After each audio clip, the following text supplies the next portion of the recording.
Assalamualaikum warahmatullahi wabarakatuh. Kami dari kelompok 3 akan membuat video edukasi PAS 10 TI1.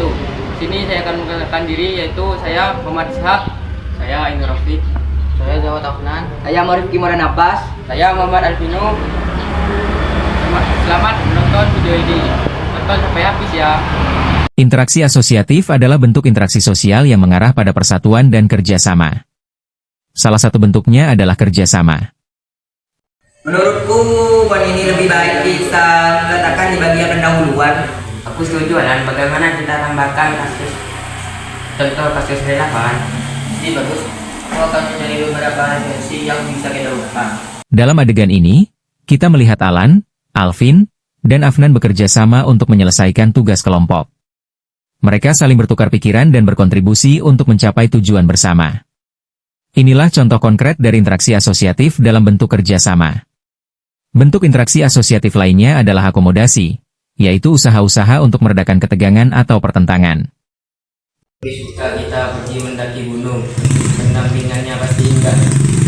Tapi aku lebih ingin bersantai-santai. Kita sudah terlalu banyak kegiatan dalam ini. Bagaimana kalau kita mencari jalan tengah? Mungkin kita bisa berkemah di dekat danau. Ide yang menarik, aku setuju. Baiklah, aku juga setuju dengan itu.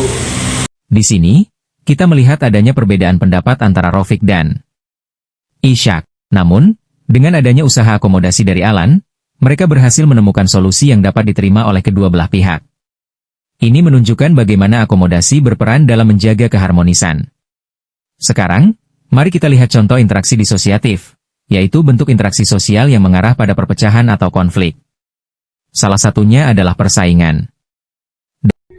Awas ya, Nan. Kali ini aku mesti menangkin. Langsung dulu lagi. Permainan baru saja dimulai. Dalam adegan ini, Alvin dan Afnan terlibat dalam persaingan saat bermain game. Meskipun dalam konteks yang positif dan rekreatif, persaingan tetap merupakan bentuk interaksi disosiatif karena masing-masing individu berusaha untuk mengungguli yang lain. Bentuk interaksi disosiatif yang lebih intens adalah pertentangan atau konflik. Menurutku kebijakan ini jelas tidak adil dan merugikan banyak orang. Aku tidak setuju, Rupik, karena kebijakan ini perlu diterapkan. Tenang teman-teman, mari kita bahas ini dengan kepala dingin. Ya, kita mencari informasi dan melihat dari sudut pandang. Adegan ini menggambarkan adanya pertentangan pendapat antara Rafiq dan Ishak. Perbedaan pandangan yang tidak dikelola dengan baik dapat berkembang menjadi konflik.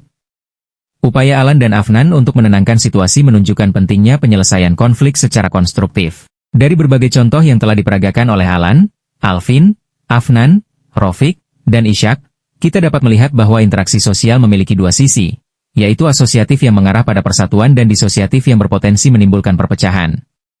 Keduanya merupakan bagian yang tak terpisahkan dari dinamika kehidupan sosial. Penting bagi kita untuk mengembangkan interaksi asosiatif seperti kerjasama dan asosiatif untuk mengembangkan masyarakat yang harmonis. Di sisi lain, kita juga perlu menyadari potensi konflik dan interaksi disosiatif dan belajar cara mengelola dengan bijak. Dengan memahami berbagai bentuk interaksi sosial, kita dapat berpartisipasi secara lebih efektif dalam kehidupan bermasyarakat. Semoga video ini dapat memberikan pemahaman yang lebih baik tentang interaksi asosiatif dan disosiatif. Terima kasih telah menyaksikan video ini sampai selesai. Semoga video ini memberikan manfaat bagi kita semua.